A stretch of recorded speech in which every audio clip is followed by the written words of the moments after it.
Hey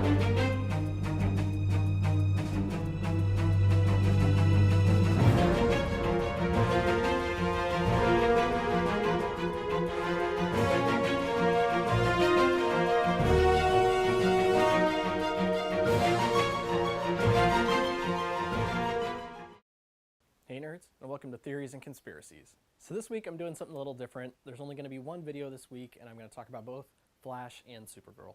And part of that is because not a lot happened this week in either, as far as references to the comics and kind of the bigger picture. So that's kind of why I'm combining them.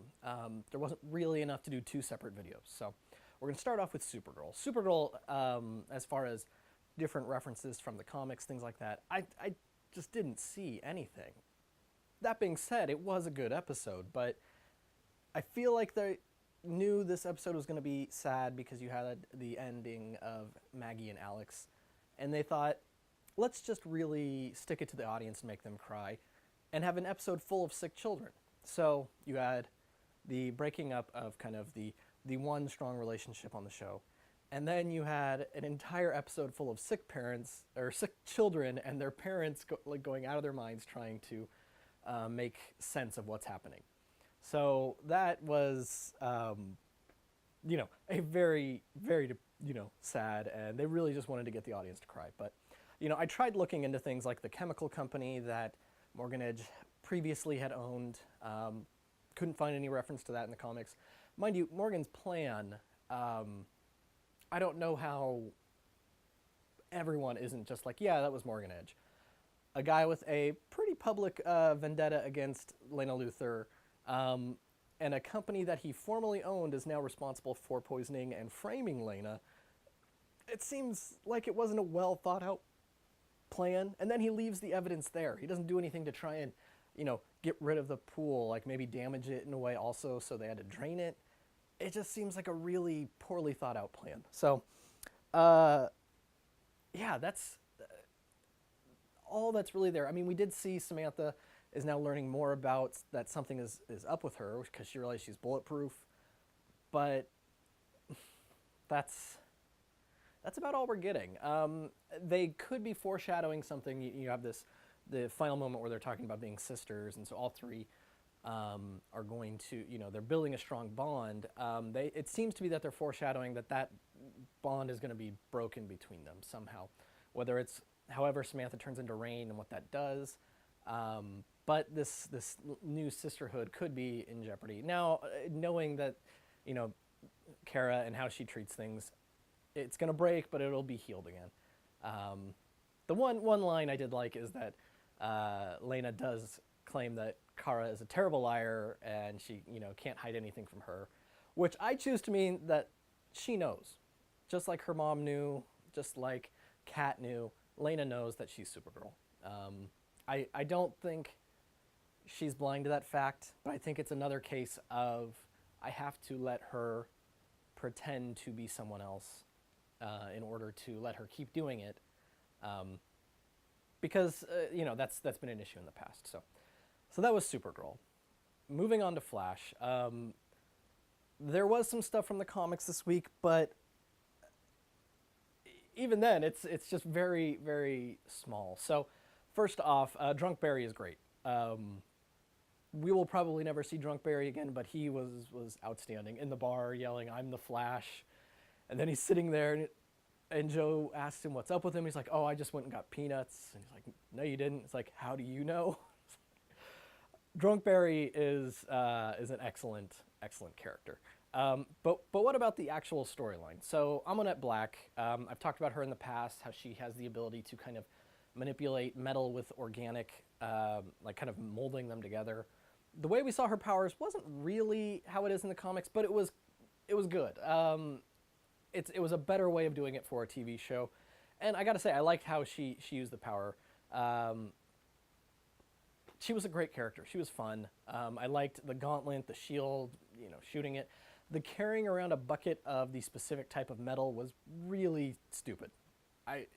You gotta admit, she had like an IKEA pail full of the metal that she uses as her weapon. Incorporate that into her costume. Let her have, maybe something on her belt, just the metal is incorporated somehow, and then it comes off. The bucket of metal was stupid. Unless it's, going to be, the legend of Amina Black, as you hear her jingling. But even then, I don't know. I thought that was kind of lame. But that aside, she was a great character, and I'm glad she wasn't really captured and that we're going to see her again in the future, because she's going to be a nice mini-boss for the team. And she's great for Caitlyn's storyline, that it was Caitlyn and Iris and the rest that dealt with her, not Barry. I really like that. I think if they had had Barry come in at the last minute after he sobered up, it would have really taken away from the episode. So I'm glad they didn't do that. Now, moving on to her henchman, Norvek. We talked about him. The snake coming out of the eye, that's not in the comic. In the comic, he was like a minor crime boss. The only thing he's got going here is his connection to the Thinker, and the Thinker killed him. That they wanted to give him something to make him special, and so that there's no connection between that and who he is in the comic. So, and then the Weeper. The show, I think, does this a lot, where they're like, oh, let's take a character who's from the comics, and we're going to just completely change them, because who they are in the comics is terrible.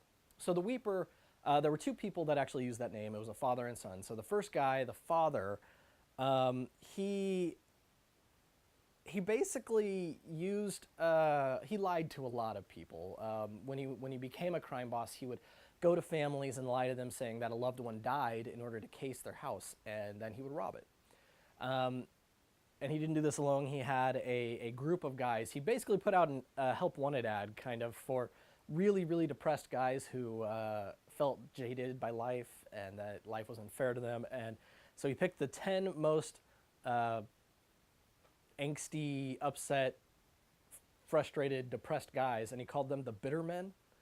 I'm not joking. This was a character. So they took a character with a name that they thought was an interesting name and created a completely new character for him. So, and I think that's totally fine. I think that's what they did with Norvak, and I think this is a common thing that they're going to do. Now, the interesting thing with Weeper, that the final scene, we see him, running away from the Thinker, and we finally get to see the Thinker's chair outside of his lair, and it's kind of, flying through the sky. So that was interesting.